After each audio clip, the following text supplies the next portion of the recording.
اچھا علی بھائی، اگلا سوال ہے کہ رمضان المبارک میں ٹی وی چینلز میں سحری اور افطاری کی نشریات میں جو بے حیائی کا طوفان بدتمیزی برپا ہوتا ہے، اسلام آباد ہائی کورٹ کے ایکس جسٹس جناب شوکت عزیز صدیقی صاحب نے اس کا نوٹس بھی لیا تھا، لیکن سپریم کورٹ میں جا کر چینلز کی جانب سے سٹے لے لیا گیا۔ اس حوالے سے عوام الناس اور خصوصاً حکومت وقت کی کیا ذمہ داری ہے؟ بہت بڑی ذمہ داری ہے جی ان کے اوپر۔ یہ جسٹس شوکت صدیقی صاحب کی عدالت میں جب یہ کیس لگا ہوا تھا نا، بائی چانس میں اپنے ایک کیس کے سلسلے میں اس وقت کورٹ روم میں موجود تھا، اور یہ جو اس وقت ایک عذاب بن کے ہماری نوجوان نسل کے اوپر یہ ایک پروگرام نازل ہوا ہے نا، جیتو پاکستان، اس حوالے سے کہ رمضان کے کریٹیکل ٹائمنگ میں وہ پروگرام چلا دیتے ہیں اور اس سے کوئی کسی کو فائدہ نہیں ہو رہا۔ وہ نیلام گھر لگتا تھا طارق عزیز شو، اس میں تو پھر بھی کسی کو علم حاصل ہوتا تھا۔ یہ تو تکے سکھا رہے ہیں کہ بتاؤ اس میں کیا ہے، اس میں کیا ہے۔ کوئی پوچھیں گے جی یار امریکہ کا کیپٹل سٹی کیا ہے، اور سعودیہ کا کیپٹل سٹی کون سا ہے، مدینہ شریف میں کون کون سی فصلیں اگتی ہیں، یہ سوالوں تو چل کسی کے علم میں بھی اضافہ ہو جو ہم بچپن میں دیکھا کرتے تھے۔ یہ کون سے تکے ہیں جی اس میں سے اتنے گولڈ نکلے اور یہ تماشے لگائے ہوئے۔ تو اس کا جو پروگرام کا ہوسٹ ہے نا، اس کی خوب کلاس لی شوکت صدیقی صاحب نے، اور وہ ان کے یعنی ٹی وی چینل کا وہ مالک تو خود نہیں آیا تھا، انہوں نے جو اپنا ریپریزنٹیٹیو، انہوں نے کہا جی یار ایک مہینے کے لیے اگر آپ اپنے اس ہیرو کو چھٹی کرا دیں تو آپ کے چینل پہ کوئی نقصان تو نہیں ہوگا، خدا کے لیے ٹائمنگ بدل دیں۔ انہوں نے کہا اس اوقات میں آپ لوگوں کو قرآن کا کوئی پروگرام چلا دیں، کوئی عربی سکھا دیں، کوئی قرآن ترجمے سے چلا دیں، کوئی قرآن پرونونس کرنا سکھا دیں۔ یہ پروگرام آپ سحری اور افطاری میں چلائیں ہیں۔ آپ نے کن لوگوں کو لا کے بٹھا دیا ہوا ہے سحری افطاری میں؟ یعنی قوم کا جو ایک دین کے نام کے اوپر آپ مورل ویلیوز ان کی گرا رہے ہیں۔ ویسے تو آپ گرا ہی رہے تھے، جہاں پہ موقع تھا کہ دین سکھاتے وہاں بھی آپ نے ان لوگوں کو گھسیٹ دیا ہے، سارے ایکٹر آگے لا کے بیٹھ دیے ہیں، اور پھر وہ جہاں علماء بھی جو بیٹھے ہوئے ہیں نا، وہ بھی مسلط پسند ہوئے ہیں۔ کسی عالم کی جرت ہے کہ وہ عورت کو کہ مطلب تم ادھر بے پردہ کیوں بیٹھی ہوئی ہو؟ نہیں کہہ سکتا۔ وہ ایگری کرتا ہے تو وہاں پہنچتا ہے نا، ورنہ یہ کہ جی آپ مردوں کو بلائیں یا عورتوں کے پروگرام میں عورتیں آئیں، ہمارے کام ہے جناب اڑیاں اٹھا کے پہنچتے ہیں، اور پھر آپ ذرا ان کو باتیں کرتے ہوئے دیکھیں جو مجھے کبھی ایک یعنی یہ ٹکٹکی باندھ کے جواب دے رہے ہوتے ہیں سامنے بیٹھ کے، اور آپ کو کہہ رہے ہوتے ہیں نظروں کی حفاظت کریں۔ تو پھر ان کی باتوں کا کیا اثرات ہونے ہیں؟ کس نے نظروں کی حفاظت کرنی ہے؟ تو یہ ساری کی ساری باتیں مطلب اس طریقے سے دل دکھتا ہے۔ رمضان کی نشریات میں گورنمنٹ کا کام ہے کہ وہ نوٹس لے اس طرح کی چیزوں کا، اور یہ بڑی سختی کے ساتھ جب پورنوگرافی کے اوپر آپ کے خلاف ایک آپ سمجھتے ہیں کہ مہم کھڑی کی گئی۔ آپ کو پتہ ہے نا دنیا میں بے حیائی پہ مبنی سائٹ سب سے زیادہ پاکستان میں کھولی جاتی ہیں، اور اس میں بھی فیصل آباد میں۔ جب یہ رپورٹ آئی نا تو ہمارے ٹی وی اینکرز چڑھ دوڑے جی یہ اسلامی تشخص کو نقصان پہنچایا جا رہا ہے اس طرح کی رپورٹوں سے، بجائے یہ کہ آپ اپنی عوام کو سمجھائیں۔ ان کو نہیں پتا کہ پاکستان میں کیا ہو رہا ہے۔ نیٹ کیفوں میں عام لوگ اب تو نیٹ کیفے بھی ختم ہو گئے ہیں، اب تو بالکل ہی مسئلہ خراب ہو چکا ہے، ہر بندے کے ہاتھ میں ہو گیا۔ نیٹ کیفے میں آپ کو گدا گاڑی چلانے والے، رکشوں والے، جن کو انگلش ٹائپ بھی نہیں کرنی آتی، وہ جا کے نیٹ کیفے میں کون سی ای میلز کر کے یا گوگل میں کوئی چیز سرچ کر رہے ہوتے تھے، اور پھر وہ کیبن بند بنائے ہوئے ہوتے تھے وہ ساری اس طرح کی بے حیائی کی سائٹس کھولنے کے لیے۔ اور پھر آپ کہتے ہیں اسلامی تشخص کو نقصان پہنچا ہے۔ نقصان آپ خود پہنچاتے ہیں، اور جب کوئی ہائی لائٹ کرتا ہے تو آپ کہتے ہیں پاکستان کے خلاف، اسلام کے خلاف سازش ہے۔ سازش تو آپ خود کر رہے ہیں۔ تو یہ گورنمنٹ کا کام ہے کہ وہ ان چیزوں کا نوٹس لے، اور عدالتوں کی بھی ذمہ داری ہے کہ وہ مطلب بڑے لوگوں کو دیکھ کے تو اپنے ڈیسیژن کے معاملے میں اس طریقے سے معاملات کو نہ لے کے چلیں۔ اگر عدالتیں کمزوری دکھا دیں گی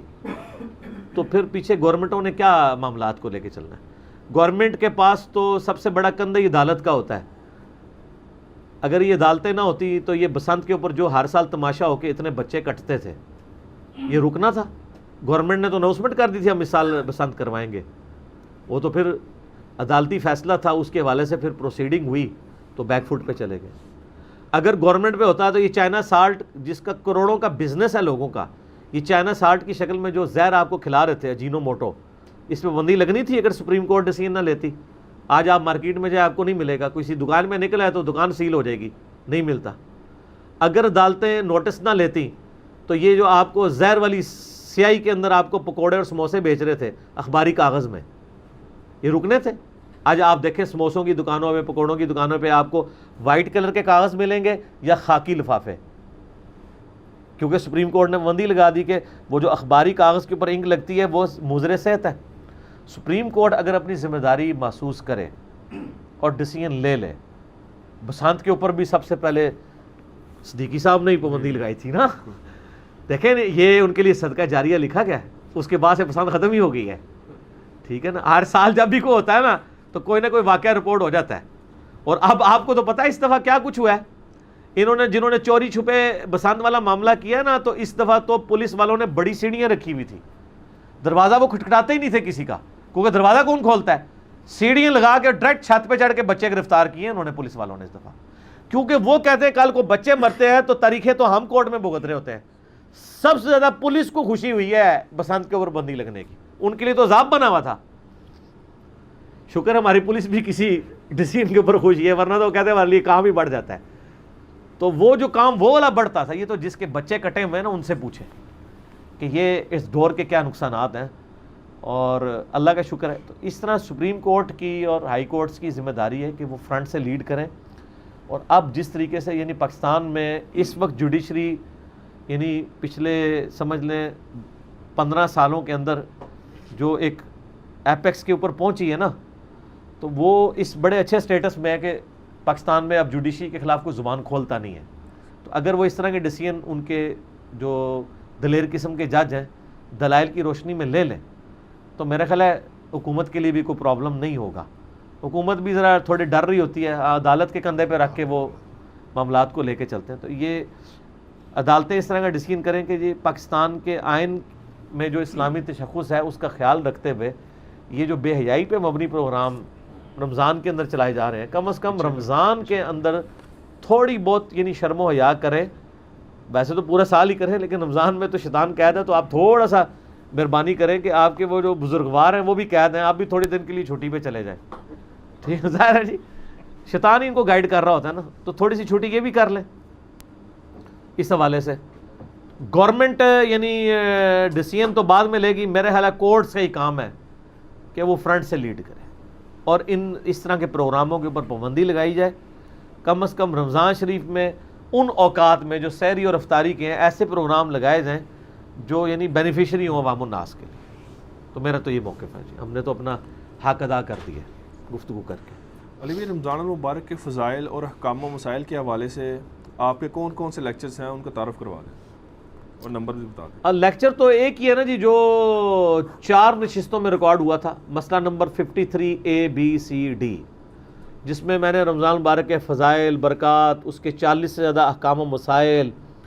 اس کے بعد پھر نماز عید کا طریقہ، اعتکاف سے ریلیٹڈ، شب قدر، یہ ساری چیزیں میں نے ڈیٹیل سے بتائی ہیں۔ مسئلہ 53A-B-C-D، اور ان 4 لیکچرز کے آپ کو افطار ٹائم کے اوپر سنی شیعہ اختلاف، وہ بھی اس کے میں نے ڈسکس کیا۔ اس کے اوپر آپ کو کلپس بھی یعنی نا مل جائیں گے، آپ نے بھی پچھلے دنوں میں رمضان کے مکمل ہو گئے کلپ، ہاں جی، انہوں نے بھی جو ان کا چینل ہے رائے ہدایت کے نام سے، اس کے اوپر انہوں نے کلپ بلکہ احادیث وہ ڈسپلے بھی کروا دی ہیں، تو وہ سارے کے سارے چیزیں اویلیبل ہیں۔ تو آپ رمضان شریف میں جو بھی مسائل ہیں آپ لکھیں، رومن میں ٹائپ کریں، اور میں بار بار ریکویسٹ کروں گا ہمارے واٹس ایپ گروپوں میں لوگ مطلب کھیر یعنی پکا کے ہم نے لوگوں کے سامنے رکھی ہے، تو وہ ہمیں یعنی میسج کرتے ہیں کہ سر یہ جو چمچ ہے نا یہ آپ اس میں ڈال کے ہمارے منہ میں رکھ دیں، تو یہ کام تو ہم سے نہ کروائیں۔ ہم کتنے ہی بندے بھرتی کر لیں، ہزاروں لوگوں کو انٹرٹین کرنے کی ہمارے اندر یعنی کیپیسٹی تو موجود نہیں ہے۔ تو آپ نے جو بھی مسئلہ لکھنا ہے آپ رومن انگلش میں ٹائپ کریں، یوٹیوب کے اوپر جا کے ساتھ میرا نام لکھیں، افطار کا وقت یہ لکھیں، نام لکھیں، آپ کو وہ اس کے اوپر پوری ویڈیو مل جائے گی۔ سنی شیعہ کے اختلاف کے حوالے سے میں نے بتایا آپٹیمل سولوشن، اسی طریقے سے روزوں کی رخصت کا مسئلہ، روزوں کی فضیلت، یہ سب کچھ آپ شب قدر لکھیں، آپ شب برات لکھیں، ساتھ میرا نام لکھ دیں تو رومن میں ٹائپ کریں تو یوٹیوب حافظہ اللہ تعالی و دامت برکاتہم عالیہ و مد ذلہ، وہ آپ کو بتا دے گا۔ ایون شیخ گوگل میں بھی لکھیں جا کے، شیخ گوگل، تو وہ بھی آپ کو بتا دیں گے، ٹھیک ہے۔ یوٹیوب میں لکھیں تو وہ آپ کو آسانی سے پتہ چل جائے گا، ٹھیک ہو گیا۔